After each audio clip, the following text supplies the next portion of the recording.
Mahalaleel. Mahalaleel.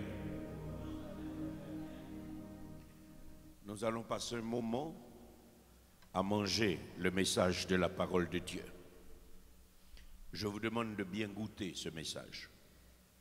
Vous savez, dans notre société, c'est presque difficile de dire aujourd'hui à tous ceux-là qui mangent, puisque nous sommes tous des mangeurs et nous ne pouvons pas nous empêcher de manger à notre faim. Mais c'est devenu difficile de dire bon appétit aujourd'hui. J'ai entendu une conversation entre un jeune homme et un aîné. Et dans cette conversation, l'aîné est en train de développer que c'est difficile de dire bon appétit aujourd'hui. C'est difficile de dire bonne dégustation aujourd'hui. C'est difficile de dire aujourd'hui bonne digestion au plus grand fin gourmet. Parce que ce que ce progrès, soi-disant, a fait à la terre est humiliant. L'agriculture qui était là pour nous aider à nous renforcer est devenue notre principale source de faiblesse immunitaire. Parce que la terre qui nous nourrit a été empoisonnée par des ingrédients chimiques. Et aujourd'hui, chaque fois que quelqu'un se met à table, il semble préférable de lui dire bonne chance au lieu de lui dire bon appétit. Parce que personne ne sait quels sont les dégâts qui vont être causés dans l'organisme de cette personne. Parce que toutes les nourritures que nous mangeons sont souillées, diminuées par des produits chimiques. Et la terre qui était là pour nous nourrir est devenue un poison pour détruire notre système de défense immunitaire. Je vous prie de regarder avec moi combien beaucoup de choses ont changé tout autour de nous. Nous ne nous rendons même pas compte, mais autrefois, quand on toussait, l'autre qui est en face de vous, il vous disait « God bless you ». Il vous disait que Dieu vous bénisse. Maintenant, quand vous toussez, vous devenez un objet de panique. Et tout le monde vous regarde et se demande comment pouvez-vous oser tousser. Nous sommes en train de perdre notre humanité. Nous ne nous rendons même pas compte. On est content quand on ne voit pas l'autre. On dit qu'il comprend. Il me protège. C'est pour ça qu'il ne passe pas me voir. Mais bien aimé, c'est notre état mental qui est en train de changer, mais contre notre volonté. Nous n'avons pas choisi ce comportement. Ce comportement nous a été anarchiquement imposé.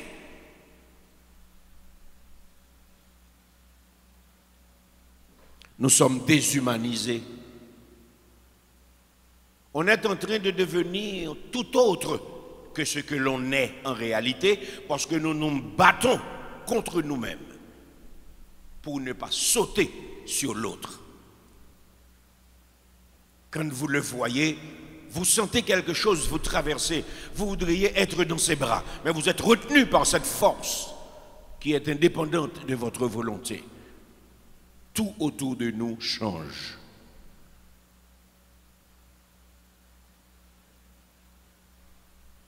On n'a presque pas le droit d'avoir envie de voir l'autre. Et même quand on le voit, on ne le reconnaît pas parce qu'il est masqué. Je me sens diminué avec ce masque que je suis obligé de porter quand je suis au milieu de beaucoup de personnes parce que je suis tout conscient que cela protège réellement. Mais c'est une honte de savoir que c'est une production humaine, c'est une invention humaine, c'est une méchanceté humaine qui a conduit l'humanité dans ce comportement. J'ai honte de voir combien nous sommes dénaturés, déshumanisés. Et on se demande jusqu'à quand. Ce matin, dans la prière, le Saint-Esprit s'est servi de son serviteur pour brosser la parousie, la présence de notre Seigneur Jésus-Christ. Aucune pandémie ne pourra résister à cette présence. Lorsque Jésus viendra, toutes les pandémies disparaîtront. Ce sera merveilleux, mes bien-aimés. D'ailleurs, nous ne pourrons pas être atteints parce que nous serons glorifiés. C'est une espérance extraordinaire. Et ce matin, dans ce monde qui change, dans cette mutation sans précédent dans les annales de l'histoire du monde, l'Église est dégarnie, confinée. On est à la maison. Vous savez qu'il y en a qui ne peuvent pas payer le luxe d'avoir un Internet capable de soutenir un culte parce qu'ils sont obligés de faire des petits programmes juste pour ci, juste pour ça. Ça veut dire que quand nous présentons nos cultes virtuels, il y a beaucoup qui ne peuvent pas regarder. Et ce matin, je veux vous dire ce que vous entendez là. Allez le dire à tous les autres. Demandez-leur, est-ce que vous avez écouté le message d'aujourd'hui? Est-ce que vous avez entendu le message d'aujourd'hui? Et dites-leur ce que dit ce message. Parce qu'il y en a qui ne peuvent pas suivre, parce qu'ils n'ont pas les moyens nécessaires. Et même si c'est des personnes qui ne sont pas à Mahalaleel, dites-leur ce que vous avez entendu ce matin de la part du Seigneur. Et la lecture que je fais pour vous, c'est dans 1 Thessaloniciens chapitre 2, verset 17, que je la trouve. 1 Thessaloniciens chapitre 2, verset 17. Je lis pour vous. Pour nous, frères, après avoir été quelque temps séparés de vous, de corps mais non de cœur, nous avons eu d'autant plus ardemment le vif désir de vous voir.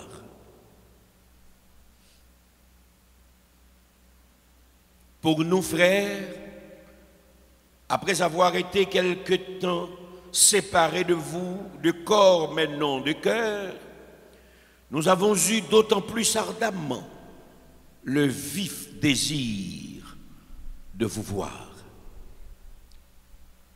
C'est très sentimental, ça. La proposition du Saint-Esprit pour son peuple aujourd'hui, c'est une distance trop longue détruit souvent les sentiments. Une distance trop longue détruit souvent les sentiments. Et le titre du message d'aujourd'hui, c'est « J'ai envie de vous voir ». J'ai envie de vous voir. Pour nous, frères, après avoir été quelque temps séparés de vous de corps, mais non de cœur, nous avons eu d'autant plus ardemment le vif désir de vous voir. Dans ses voyages missionnaires, l'apôtre Paul eut à présenter l'évangile à Thessalonique. Son travail a été fructueux. L'église grandissait et tout se déroulait très bien. Mais brusquement, les choses se sont gâtées. Des gens de la ville qui résistaient à l'évangile s'étaient soulevés contre Paul et ses collaborateurs. Cela a provoqué des turpitudes, une véritable émeute selon le texte. Et le pasteur Paul a été chassé de la ville de Thessalonique. L'église marchait bien, mais à cause de la prédication de l'évangile et de la jalousie des uns et des autres, Paul a été chassé de Thessalonique. Nous trouvons cette scène dans Actes des Apôtres chapitre 17.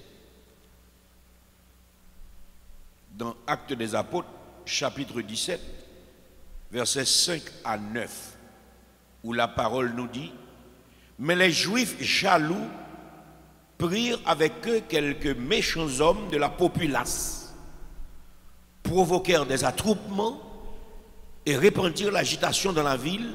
Ils se rendirent à la maison de Jason et ils cherchèrent Paul et Silas pour les amener vers le peuple. Ne les ayant pas trouvés, ils traînèrent Jason et quelques frères devant les magistrats de la ville en criant « Ces gens qui ont bouleversé le monde sont aussi venus ici et Jason les a reçus. Ils agissent tous contre les édits de César, disant qu'il y a un autre roi, Jésus. » Voilà les plaintes qui ont été portées contre l'apôtre. Et l'apôtre a été chassé de Thessalonique.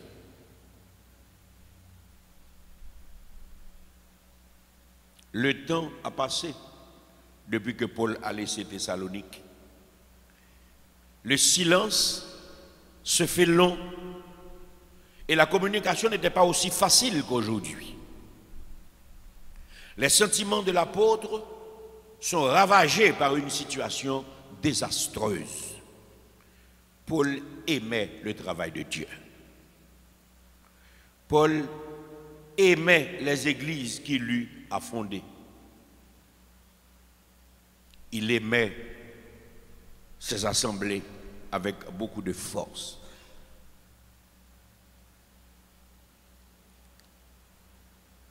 Dans 2 Corinthiens chapitre 11 verset 2, nous le trouvons déclaré à l'église « Je vous aime. Je suis jaloux de vous d'une jalousie de Dieu. » Paul était un grand sentimental, malgré sa grande faiblesse. Nous le trouvons dans 2 Corinthiens 11, 2, en train de dire à l'église, je vous aime, je suis jaloux de vous d'une jalousie de Dieu. Nous le trouvons dans Romains chapitre 16, dire au peuple de Dieu, saluez-vous par un saint baiser. Et dans Philippiens chapitre 2 verset 5, il dit, ayez en vous les sentiments qui étaient en Jésus-Christ. Et dans 1 Pierre chapitre 5 verset 14, nous le trouvons en train de dire au peuple, saluez-vous les uns les autres par un baiser d'affection. Que la paix soit avec vous tous qui êtes en Christ. Ma bien-aimée, Paul était un pasteur sensible. Il portait les assemblées qu'il a fondées dans son cœur. Et il aimait ces assemblées comme une mère peut aimer ses enfants. Comme un père peut développer des sentiments paternels à nul autre pareil. Et voilà cet homme dans 1 Thessaloniciens chapitre 2 qui souffre. Et dans sa souffrance, il déclare à l'Église, dans le verset 17, pour nous, frères, après avoir été quelque peu séparés de vous de corps, mais non de cœur, nous avons eu d'autant plus ardemment le vif désir de vous voir.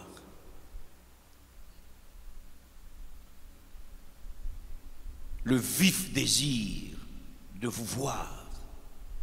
Il a continué dans sa lettre pour dire aussi, voulions-nous aller vers vous, du moins moi Paul, une et même 2 fois. Mais Satan nous en a empêchés. Mais soulignez ça. Mais Satan nous en a empêchés. Quelle est en effet notre espérance ou notre joie ou notre couronne de gloire? N'est-ce pas vous aussi devant notre Seigneur Jésus lors de son avènement? Donc l'Église, c'était une représentation de la couronne de gloire que l'apôtre Paul devra porter à l'avènement du Fils de l'homme. Voilà pourquoi cette Église a de l'importance à ses yeux. Et ne pas voir cette assemblée, c'est un vide qui ne peut être comblé. Paul souffre. Il a dit oui, vous êtes notre gloire et notre joie. Mais bien aimé, c'était difficile pour lui de vivre loin de cette assemblée qui a saisi le message de la parole de Dieu dans un contexte tellement difficile. Paul, en réalité, se réjouissait dans l'espérance de voir la gloire de Dieu et d'être couronné au temps marqué, c'est-à-dire à l'avènement du Seigneur.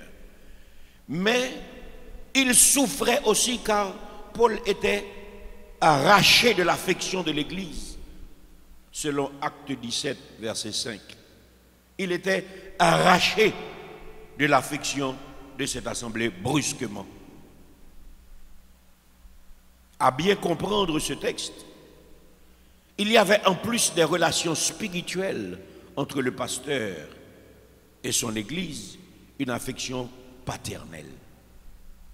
Il y avait une affection paternelle, il y avait un sentiment maternel et sentimental.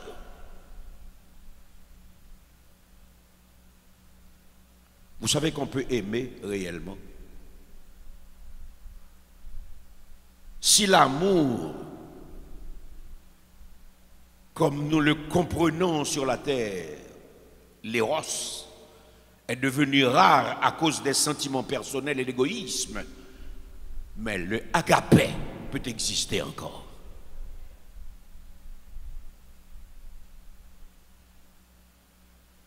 C'était paternel, c'était sentimental, c'était presque maternel. Dans 1 Thessaloniciens chapitre 2, verset 7, lisez ce que l'homme dit. Mais nous avons été pleins de douceur au milieu de vous, de même qu'une nourrice prend un tendre soin de ses enfants. Je ne sais pas si vous voyez la profondeur, mais nous avons été pleins de douceur au milieu de vous, de même qu'une nourrice prend un tendre soin de ses enfants.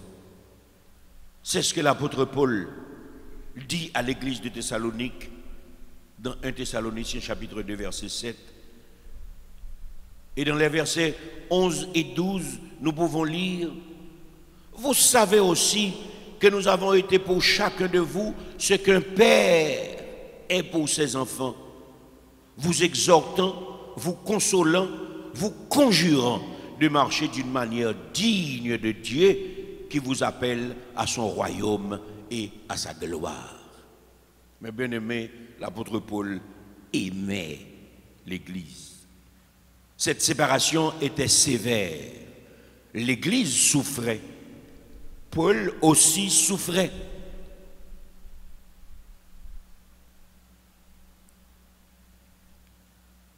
Il leur dit: j'ai envie de vous voir. 1 Thessaloniciens 2, 17. Et moi, je veux dire à Mahalaleel ce matin, je vous aime de l'amour de Jésus. Vous me manquez. Et moi, je veux dire à Mahalaleel ce matin que j'ai envie de vous voir. Traitez-moi de sentimental ou de faible si vous voulez. Mais ce qui est arrivé à l'apôtre Paul, environ en l'an 51, donc voilà 1969 ans, cela m'arrive à moi depuis bien des semaines. J'ai envie de voir mon assemblée. J'ai envie de voir Mahalaleel. J'ai grande envie de vous voir, mes frères et sœurs. Ça me manque de vous voir manger la scène avec moi. Ça me manque de vous entendre chanter. M'a servi un bon Dieu fidèle qui piro parce que toute hauteur, domination, autorité, toute puissance pliée devant. La chaleur de votre présence me manque. Les satellites de Mahalaleel me manquent. Que ce soit à Desarmes ou à Fonverette, que ce soit à Baconois, mes bien-aimés me manquent. Et je sais aussi que c'est le cas pour tous les pasteurs de Mahalaleel. C'est le cas pour tous les pasteurs de ce mouvement missionnaire. Et je sais que les fidèles ont besoin de se voir l'un l'autre. cette chaleur que nous avons de cette famille qui s'appelle Mahalaleel, qui est une famille prolongée de nos familles biologiques. Nous avons besoin de cette chaleur parce qu'elle est unique quand le Saint-Esprit s'agite en nous.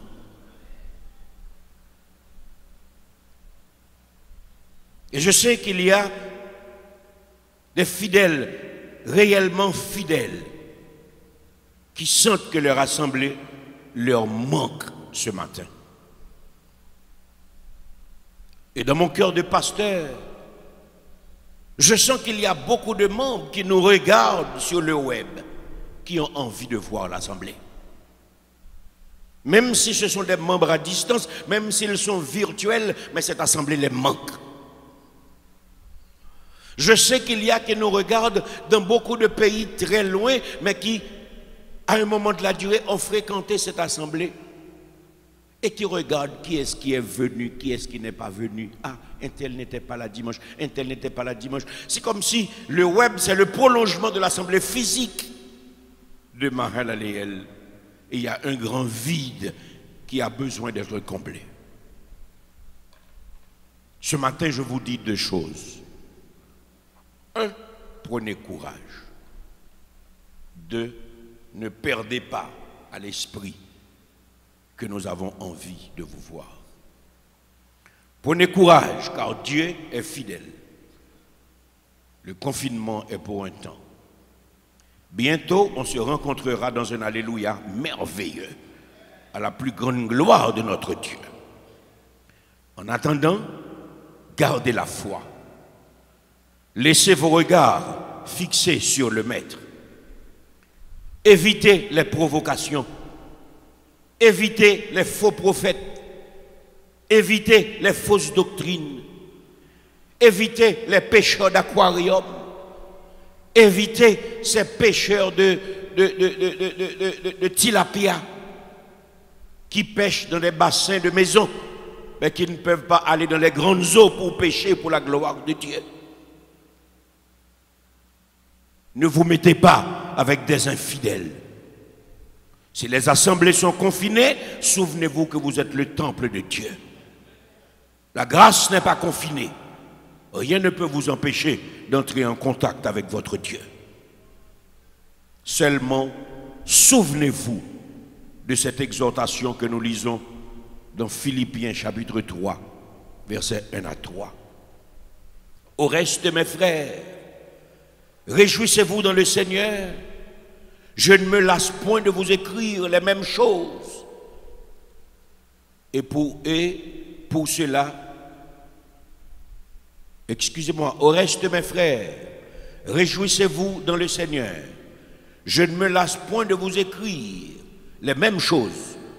Et pour vous, cela est salutaire. Écoutez ça. Prenez garde aux chiens. Prenez garde aux mauvais ouvriers.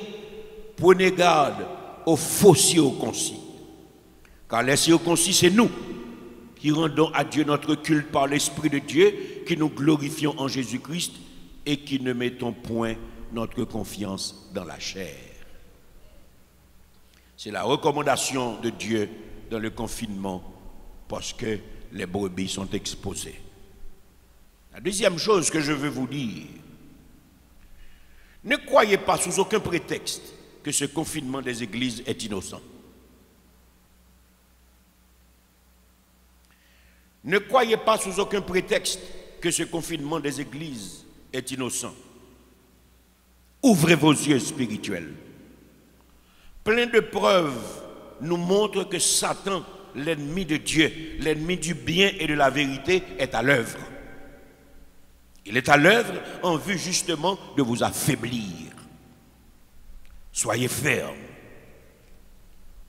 Ne laissez pas les raisonnements philosophiques et des moqueurs vous désarmer.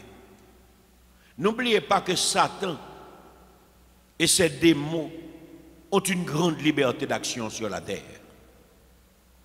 Voilà ce que vous ne devez pas oublier. Satan et ses démons ont une grande liberté d'action sur la terre. Ouvrez vos yeux spirituels et voyez.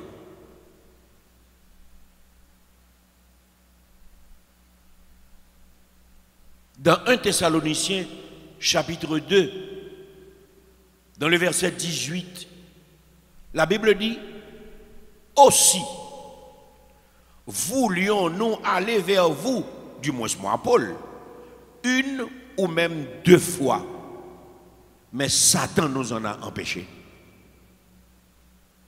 Vous avez besoin de comprendre que Satan est à l'œuvre dans ce qui se passe aujourd'hui dans le monde, contre les églises. Par 2 fois, Paul a voulu se déplacer pour aller voir l'église, mais il a été empêché. Par qui? Par Satan.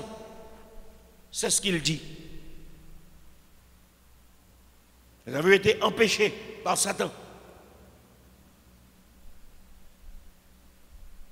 Jésus a dit, je bâtirai mon église et les portes de l'enfer ne prévaudront point contre elle. Mais Jésus n'a pas dit que Satan ne va pas tenter de détruire l'église. Il n'avait jamais dit que Satan ne va pas tenter de détruire l'église. Nous avons la garantie qu'il ne peut pas détruire l'église, mais il va nous persécuter. Alors que les vrais croyants se rappellent ce qui est arrivé à Ananias et Saphira dans Actes des Apôtres chapitre 5. Dans le verset 3, Pierre a dit à Ananias, mais comment pouvez-vous laisser Satan entrer dans votre cœur et vous pousser à mentir au Saint-Esprit? Est-ce que vous voyez ça? Ne vous mettez pas en tête que parce que vous êtes réunis entre vous à l'église avec le Seigneur, Satan n'est pas là, mes bien-aimés. Pierre a dit à Ananias, comment pouvez-vous laisser Satan entrer dans votre cœur et vous pousser à mentir au Saint-Esprit? Au fait, Satan a une présence très active dans les églises. Satan est audacieux. Dans Job chapitre 1er et dans Job chapitre 5, il a infiltré une réunion entre les anges fidèles et Dieu. Quand j'étais plus jeune, j'ai toujours été dérangé par cette partie de la parole de Dieu parce que je ne peux pas comprendre la d'immensité de la patience de Dieu. Dieu sait que le sort de Satan est arrêté, mais il n'est pas dérangé par sa présence, mes bien-aimés. Dieu sait que Satan est un ennemi, mais il n'est pas dérangé par sa présence. Vous qui avez des personnes que vous n'aimez pas, vous avez besoin de comprendre ce comportement. Ça m'a pris beaucoup de temps pour comprendre comment Dieu peut-il parler à Satan pour lui dire « As-tu remarqué mon serviteur Job ?» comme si Satan était un ami.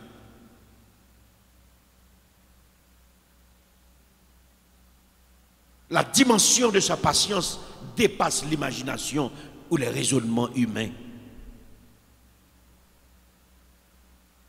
Satan a une grande présence dans les églises, mes bien-aimés. Satan ne peut pas entrer dans nos cœurs à condition que chaque fois qu'il frappe à la porte de nos cœurs, il nous trouve remplis du Saint-Esprit. Mais si vous n'êtes pas remplis du Saint-Esprit, Satan va entrer dans votre cœur. Il est entré dans le cœur d'Ananias, il est entré dans le cœur de Saphira. Mais ce qui nous montre que Satan est très actif dans l'église de Jésus-Christ, nous le lisons dans Apocalypse chapitre 2. Allez avec moi s'il vous plaît. Nous le lisons dans Apocalypse chapitre 2. Apocalypse chapitre 2, versets 9 et 10. La Bible dit à l'église de Smyrne, « Je connais ton affliction et ta pauvreté, bien que tu sois riche, et les calomnies de la part de ceux qui se disent juifs et ne le sont pas, mais qui sont une synagogue de Satan. Ils ne le sont pas parce qu'ils sont une synagogue de Satan. Ne crains pas ce que tu vas souffrir. Voici le diable jettera quelques-uns d'entre vous en prison afin que vous soyez éprouvés et vous aurez une tribulation de 10 jours. Sois fidèle jusqu'à la mort et je te donnerai la couronne de vie. Satan est présent dans les églises, mes bien-aimés. Maintenant que nous sommes confinés, Satan est là dans nos têtes parce que c'est nous, l'église de Jésus-Christ, ce n'est pas le temple. nous serons encore plus agressés dans ce confinement. Souvenons-nous qu'il faut distinguer la voix de Dieu de la voix du malin. Dans Apocalypse chapitre 2, verset 13, nous pouvons lire ce que la Bible dit à l'église de Pergame. Je sais où tu demeures. Je sais que là est le trône de Satan. Tu retiens mon nom et tu n'as pas renié ma foi, même au jour d'Antipas, mon témoin fidèle, qui a été mis à mort chez vous, là où Satan a sa demeure. Mais bien aimé, c'est de la profondeur, ça. Les gens qui se mettent en tête qu'ils sont convertis, donc c'est fini, qu'ils prennent conscience désormais que la bataille est permanente. On peut gagner une victoire, mais remporter une victoire n'est pas gagner la guerre. La guerre sera gagnée à l'avènement du Seigneur. Nous devons rester vigilants. Dans Apocalypse chapitre 2, dans le verset 24, je peux lire pour vous ce que dit la parole de Dieu.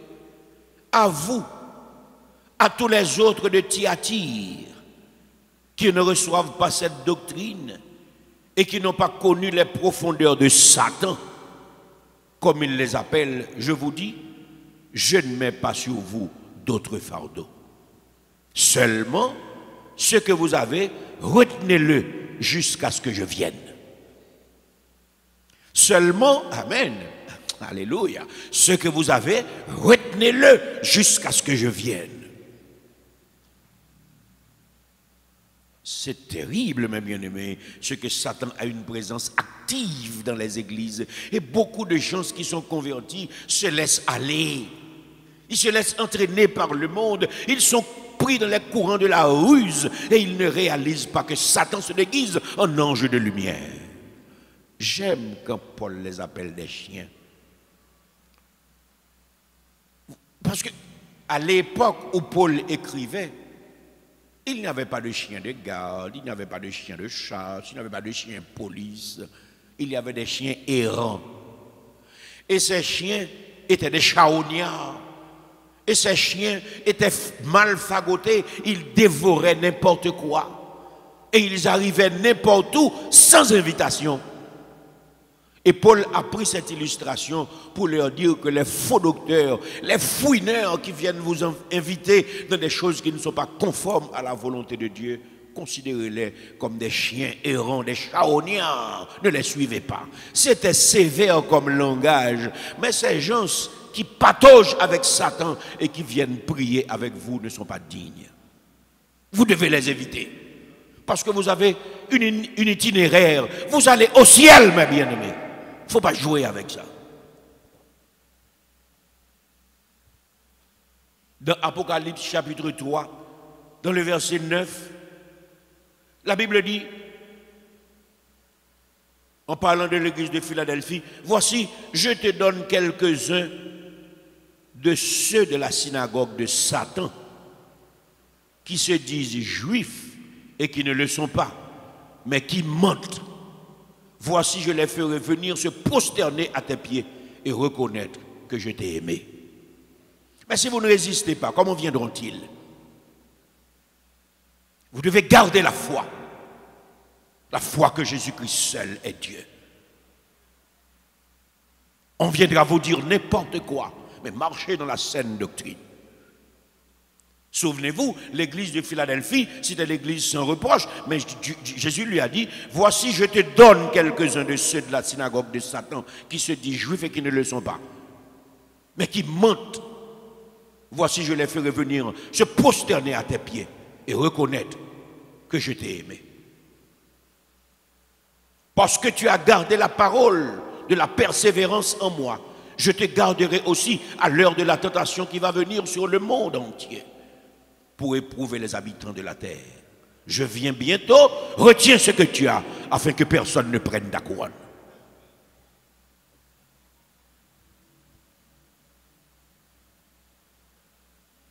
Satan est à l'œuvre, mes bien-aimés, dans les églises. Il prend toutes les formes. Ils entraînent les jeunes. Ils font des dégâts même dans les camps des aînés. Il fait miroiter des choses devant nous. Il y a une fausse moralité bien enrobée dans le comportement du malin. Mais souvenez-vous, son nom signifie adversaire. La troisième chose que je vous dis, c'est que Paul finit la première partie de sa lettre en confiant à l'Église qu'elle a de la valeur et de l'importance à ses yeux. Et c'est exactement ce que je veux dire à l'Assemblée que Dieu me donne le privilège de diriger avec ce collège de pasteurs aujourd'hui. Vous avez du prix à mes yeux. Vous avez de l'importance, vous avez de la valeur à mes yeux. Regardez les versets 19 et 20 de 1 Thessaloniciens chapitre 2. Vous allez voir ça. Quelle est en effet notre espérance, ou notre joie, ou notre couronne de gloire? N'est-ce pas vous aussi devant notre Seigneur Jésus, lors de son avènement? Oui, vous êtes notre gloire et notre joie. Je ne saurais vous dire, Mahalaleel, que vous ne me manquez pas. Je sais ce que vous représentez pour moi. Ce n'est pas nécessaire pour moi de savoir ce que je représente pour vous, parce que je ne suis rien qu'un serviteur de Dieu. C'est Dieu qui vous a sauvé, c'est Dieu qui vous a lavé, c'est Dieu qui vous a justifié, c'est Dieu qui vous a purifié, et c'est Dieu qui va vous sanctifier. Mais je sais ce que vous êtes pour moi. Vous êtes l'expression de la couronne qui sera posée sur ma tête. Et je vous aime de l'amour de Jésus. L'apôtre Paul ne cherchait pas à se glorifier lui-même. Mais comprenez ça, parce que la Bible nous parle de la victoire quand il nous parle de la vie éternelle. Et dès qu'il y a victoire, il y a couronne. La Bible nous parle de la vie éternelle comme d'une couronne qui récompense la victoire d'un athlète. Cette couronne, ce n'est pas la même couronne que va porter Jésus. Cette couronne, on l'appelle la couronne du vainqueur. Dans le français, couronne, couronne. Mais le français est pauvre. Dans le grec, nous lisons que la couronne que les sauvés vont porter, c'est le Stéphanos.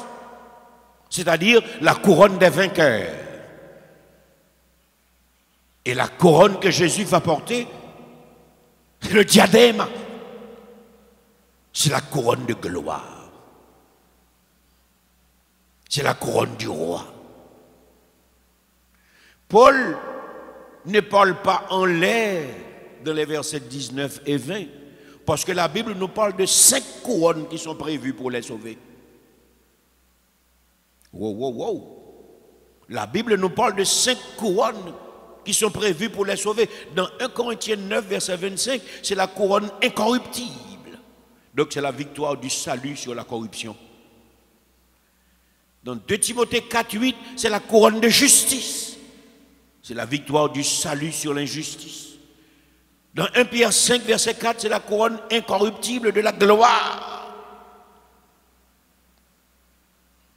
Ce qui a été semé corruptible sera ressuscité incorruptible. Dans Jacques chapitre 1er, verset 12, c'est la couronne de vie, donc la victoire sur la mort. Dans 1 Thessaloniciens 2, versets 19 et 20, comme nous venons de le lire, quelle est en effet notre espérance ou notre joie ou notre couronne de gloire? N'est-ce pas vous aussi devant notre Seigneur Jésus lors de son avènement? Oui, vous êtes notre gloire et notre joie.